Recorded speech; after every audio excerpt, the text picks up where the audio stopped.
सांस्कृतिक शहराच्या दृष्टीने अत्यंत ज्याला म्हणता येईल महत्त्वाचं असं हे केंद्र आहे आणि या गडकरी रंगातींची ऑक्टोबर महिन्यापासून कामाला सुरुवात झाली.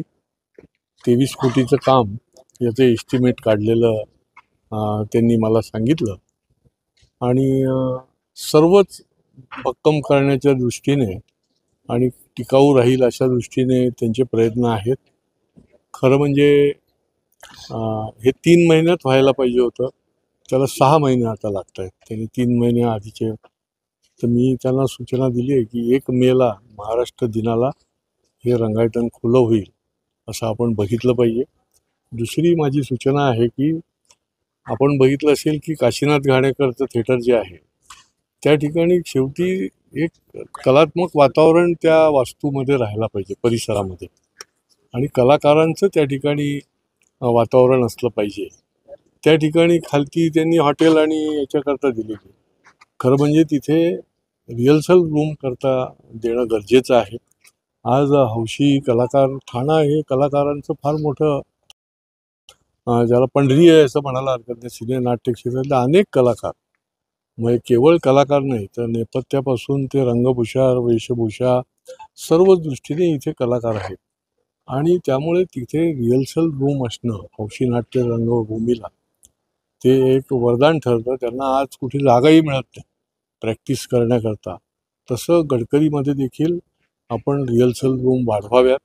आज एकच आहे, कारण की या कलाकारांना त्यांची प्रॅक्टिस करायला रिहर्सल रूम नाही, शाळांमध्ये देखील रूम मिळत नाही. त्याची एक गरज आहे आणि पूर्वीपासूनच माझी मागणी जी होती की या ठिकाणी वाहनतळ असलं पाहिजे. एका बाजूला मासुंदा तलाव आहे, हे प्रमुख क्षेत्र आहे. त्याच्या परिसरामध्ये विशेष करून आठवड्यातले 3 दिवस तर खूप गर्दी असते.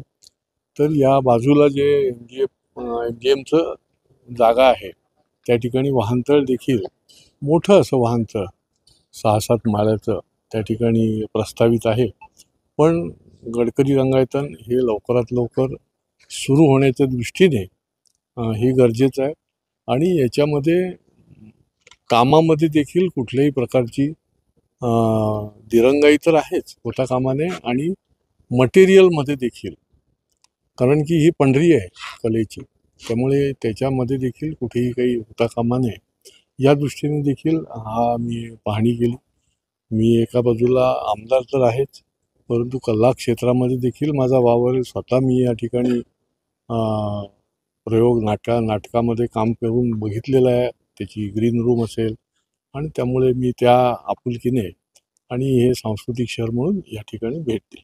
90 दिवसात होणारं काम होतं. 90 दिवसात त्याला आता एवढा वेळ रसिकांची गैरसोय होते.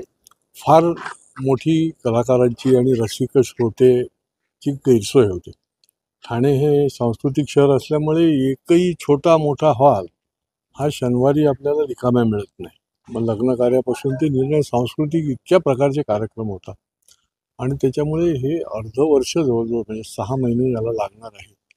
परंतु तरी देखील हे जर मजबूतीकरण हे आवश्यक होतं पूर्णपणे. म्हणजे काही काळ जर गेला असता तर हे धोकादायक होऊन काही फार मोठ्या अपघाती या ठिकाणी खरं म्हणजे झाले असते.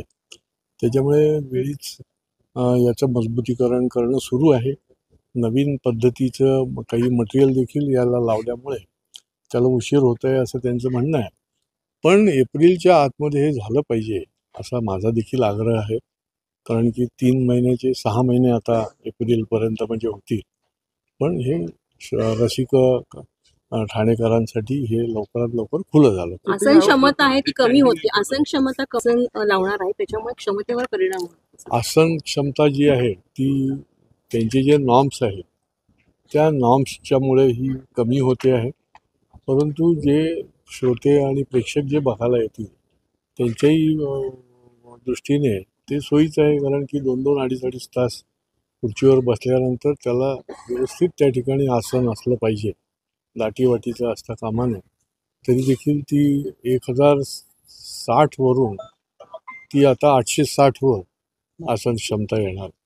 सर एवढ्या सुंदर प्रकारे हे झाल्यानंतर आपण काही ह्याच्यावर रिस्ट्रिक्शन ठेवणार आहात का की आपण मुंबई नाट्यगृहामध्ये अजिबात खाण्याचे पदार्थ आतमध्ये घेऊन दिले जात नाहीत, या उलट आपल्याकडे एवढी वास्तू सुंदर असताना देखील कुठलेही राजकीय पक्षाचे कार्यक्रम असू देत, शाळेचे स्नेहसंमेलन असू देत, मुलं सर्रासपणे आतमध्ये खायला घेऊन येतात, पालक घेऊन येतात, एवढा खर्च केलेला आहे, उंदीर घुशी त्याची वाट लावतात, तर ह्याच्यावर काहीतरी आपण नियम आणणार काही नाही, अंकुश ठेवण्यासाठी? निश्चितपणे तशी नियमावली आणायला लागेल.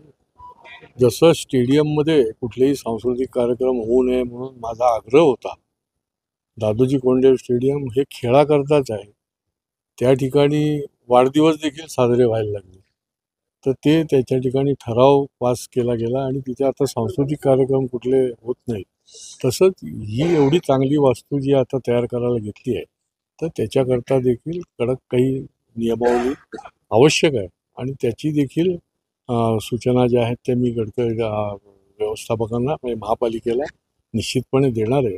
आणि खाण्याचे पदार्थ हे त्याच्यातला एक महत्त्वाचा भाग आहे की याची एखादी वस्तू मोठी चांगली होते परंतु त्याचा मेंटेनन्स होत नाही, तर त्या दृष्टीने देखील ज्या काही काळजी घेण्याची गरज आहे त्या देखील घेण्याच्या दृष्टीने निश्चितपणे महापालिकेच्या बरोबर मी बोलेन. एक कलाप्रेमी आमदार नाही, हे लवकरात लवकर या सगळ्या श्रोत्यांना प्रेक्षकांना उपलब्ध करा, चांगल्या पद्धतीचं उपलब्ध करा आणि या ठिकाणी कलात्मक वातावरण राहण्याच्या दृष्टीने देखील या परिसरामध्ये देखील या ठिकाणी कलाकारांना पोषक असं वातावरण जे आहे ते या ठिकाणी ठेवण्याच्या दृष्टीने देखील रिहर्सलच्या रूम्स आहेत त्या वाढवा, कलाकारांना देखील योग्य वाटेल, हवंसं वाटेल अशा पद्धतीचे इथे थिएटर जे आहे ते आता नाहीतरी पुन्हा त्याची निर्मिती होते, तर त्या पद्धतीने गडकरीमध्ये लिफ्ट लागणार आहे, त्याची पण व्यवस्था करण्यात केलेली आहे.